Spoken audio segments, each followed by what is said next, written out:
In September of 2020, the City and Borough of Juneau Assembly appropriated Federal CARES Act funding to assist 135 Juneau artists. In the spirit of the Works Projects Administration of the 1930s era, the Juneau ArtWorks program reflects the zeitgeist of the public health emergency and will remind us of how our community responded to the COVID-19 pandemic.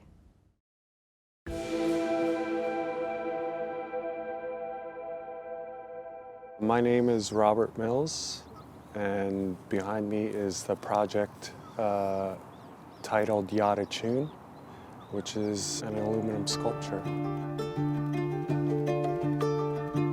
This vehicle is a conceptual vehicle that hopefully will make people think about navigating society post-pandemic and all the uproar that was abundant during that time.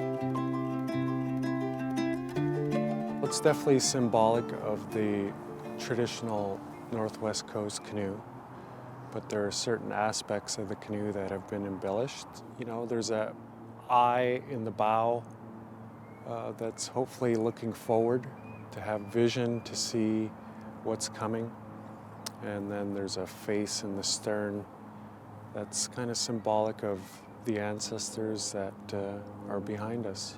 You can clearly look at it and see the hull is void, and I left that giant negative space in there to kind of symbolize the negative aspects that revealed themselves during some of the COVID-19 pandemic.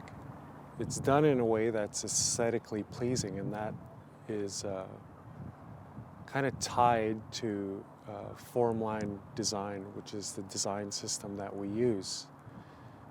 And I believe that the design system was a philosophy. It's not just an aesthetically pleasing random construct. It was an understanding that there's going to be negative in life, negative in humanity, and it's our job to construct it in a way that uses the negative space and makes it more balanced. The name, Yaadachoon, translates to straight ahead. And if anybody who's spent any time in a kayak or a canoe, you know, there's something about being in unison with one another. You know, to travel efficiently, you have to be in unison in a canoe. So if you go to this sculpture and you're on one side of it, when you look at it, somebody else is going to be on that opposite side. And if you glance for a second, it looks as if though they're in that canoe. And on that opposite side is going to be people of every different sex, gender, race, from many different cultures, and we're dependent on them to go in a straight line. So wherever we're going to go, it's dependent on treating other, you know, our opposite side well. Tlingit people had the eagles and the ravens to hold each other up, to oppose one another, ensure that we were always in balance.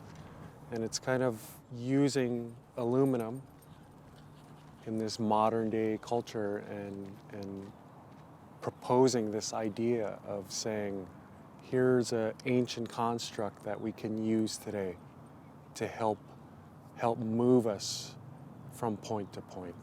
I've never worked with aluminum, so you're not sure when you're working with a new medium where your parameters are, but it's incredibly forgiving, and I really enjoyed it. But ultimately, we chose aluminum because it'll be here forever. Growing up, when I was younger, you definitely didn't see Tlingit artwork represented here in this community like you do now.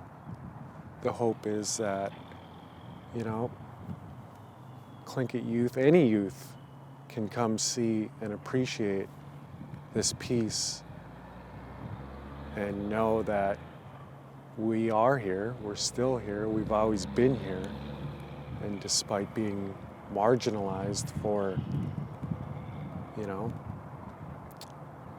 3, 4 generations, now this piece will be here forever.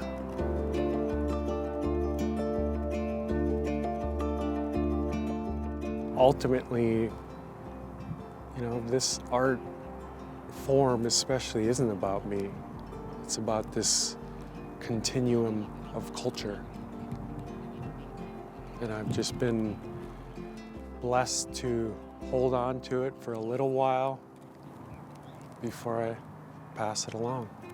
You know, if some young kid says, yeah, I want to do that, or if it plants a seed for them to begin that journey of looking within themselves, analyzing their culture, connecting to that culture, I've done my job.